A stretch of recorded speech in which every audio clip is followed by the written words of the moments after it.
It's class 9, today geography, chapter number 1. The name of the chapter is India, size and location. Now first, India is the 7th largest country in the world. The latitude is 8 degree 4 minute north and 37 degree 6 minute north.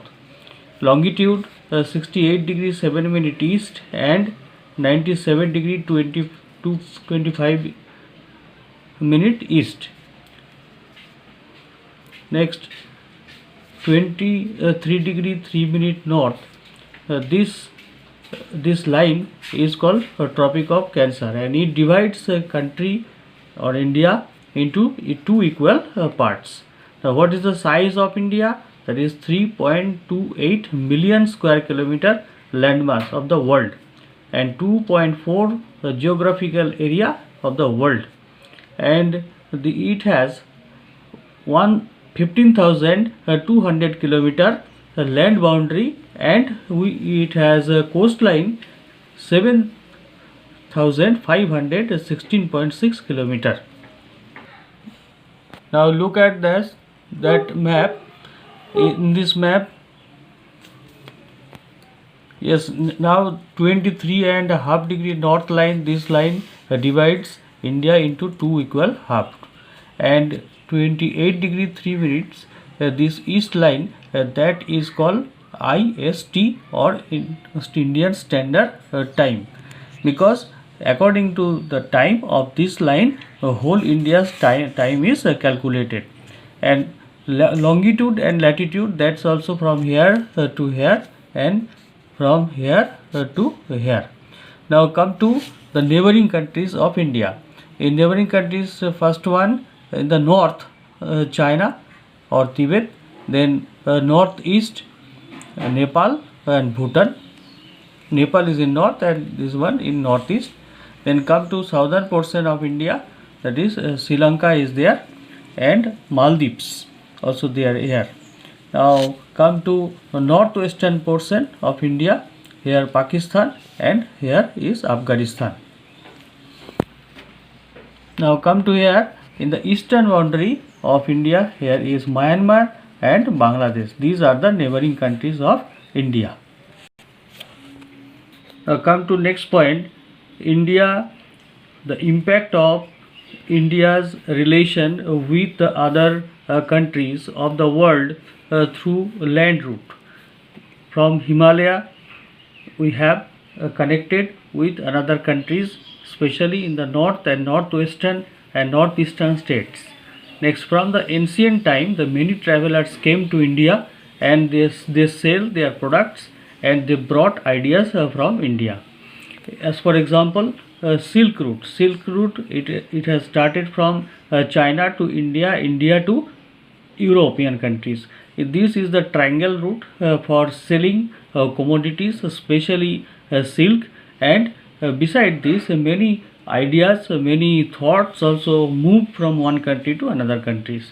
That's why it has said ideas of Upanishads, Ramayana and Panchatantra. These are also transmitted and moved from India to other countries. You can see many countries follows these epics and these stories. And Greek people brought their culture to our country, especially in the sculpture. So we can see that Greek influence is maximum. And India is having longest coastline on the Indian Ocean as compared to other countries, and this is the eminent position is the reason which justifies the naming of Indian Ocean after the name of the country. And India is connected with sea routes in many places, like European countries and another Western countries.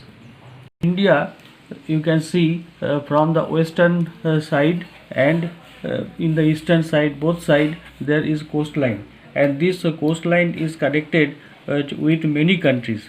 western coastline which is connected with European countries and all the western countries. In the same way, the eastern coastline which is connected with all the eastern states like Indonesia, Japan, China and another countries. In the same way, you can see that need of this standard meridian.